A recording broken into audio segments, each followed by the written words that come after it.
Oke, Assalamualaikum warahmatullahi wabarakatuh. Kita masuk ya untuk mata kuliah sistem operasi. Karena di sebelumnya ternyata kalian belum diperkenalkan ya. Mungkin di sini saya bahas dulu sedikit tentang perkenalan dari sistem operasi ya. Tentang apa itu sebuah sistem operasi. Oke, kalau untuk materinya sendiri ini saya ambil dari materi organisasi dan arsitektur komputer. Tapi di sini yang saya ambil cuma bagian sistem operasinya saja ya. Karena di sini kita perkenalan dulu tentang apa itu sistem operasi. Oke, kita mulai saja dulu. Untuk sistem operasi sendiri, dia itu merupakan sebuah arsitektur komputer ya, dan berada di lapisan yang paling atas. Sedangkan pada lapisan komputer modern, sistem operasi itu berada di lapisan kedua. Oke, di mana sini kalian bisa lihat arsitektur komputer untuk OS ini berada di lapisan paling atas, di atasnya kernel, assembler, firmware, dan hardware. Oke, kita mulai saja dulu. Oke, OS dan aplikasi. OS atau sistem operasi merupakan salah satu jenis perangkat lunak komputer atau software yang bertugas untuk melakukan kontrol dan manajemen perangkat keras dan perangkat lunak. Sistem operasi juga merupakan lapisan pertama yang diletakkan pada memori komputer. Jadi intinya OS itu, dia itu merupakan jembatan atau penghubung. Seperti ada pada gambar ini, yang di samping kalian bisa lihat. Dia ini merupakan penghubung antara software dengan hardware. Jadi dia itu berada di tengah-tengah ya, dia itu jembatan. Jadi gini, misalkan gini saja, garis besarnya itu aplikasi tidak bisa berdiri kalau tidak ada sistem operasi. Begitupun hardware. Hardware juga kalau tidak ada sistem operasinya berarti dia itu sama saja benda mati. Benda mati di sini maksudnya dia itu berarti sistem yang ibaratnya itu manual. Dia itu cuma sekedar benda tok saja. Dia tidak bisa diapa-apakan. Begitupun software. Software juga tidak bisa kita buka atau kita tidak bisa install kalau tidak ada sistem operasi. Jadi intinya itu ya, sistem operasi itu berada di tengah-tengah antara software dengan hardware. Ini dijelaskan, tanpa sistem operasi, komputer tidak dapat berfungsi sama sekali. Contoh sistem operasi ada DOS, Unix, Linux, Windows, Mac OS, dan sebagainya.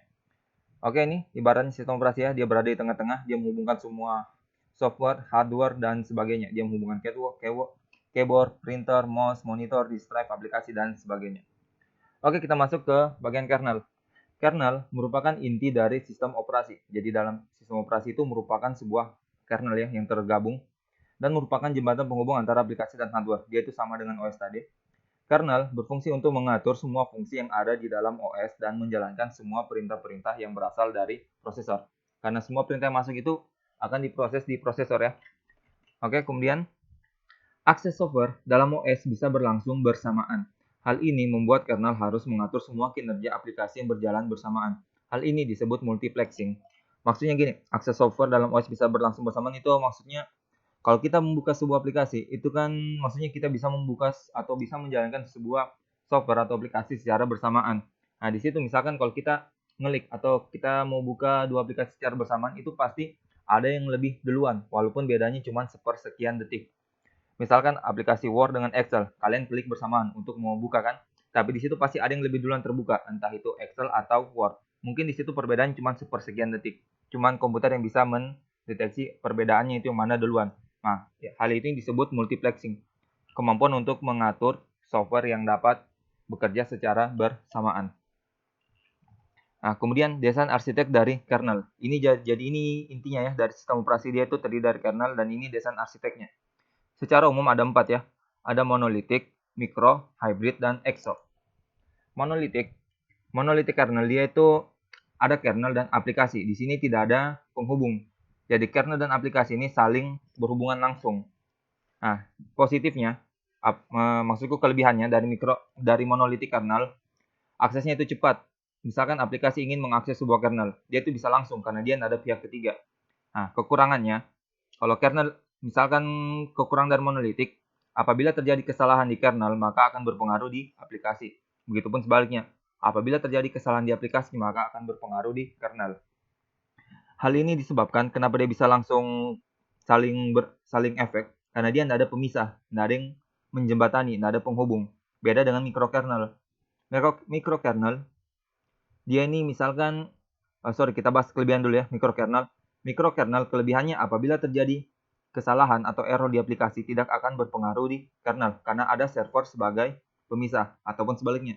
Apabila terjadi kerusakan atau kesalahan di kernel tidak akan mempengaruhi aplikasi. Itu dari kelebihannya.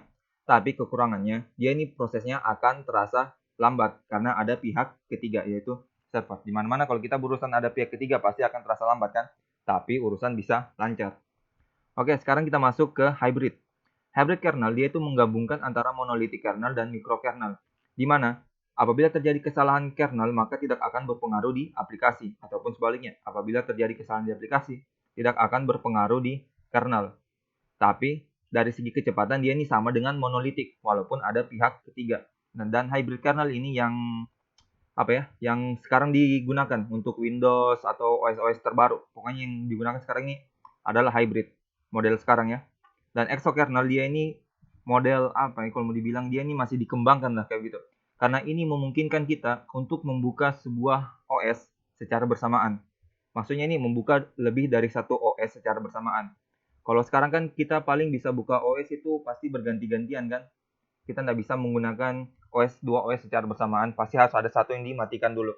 Nah, ini di exokernel memungkinkan kita untuk menggunakan lebih dari satu library atau lebih dari satu OS secara bersamaan. Oke, jadi itu saja intinya untuk untuk dasar-dasar dulu dari sistem operasi. Kalau masalah assembler ini kan mungkin kalian sudah dibahas di mata kuliah arsitektur komputer. Jadi saya cuma ambil bagian sistem operasi saja dulu untuk perkenalan. Oke, kalau ada yang tidak dipahami silahkan share pertanyaan di grup ya. Oke, saya kiri untuk materi ini. Assalamualaikum warahmatullahi wabarakatuh.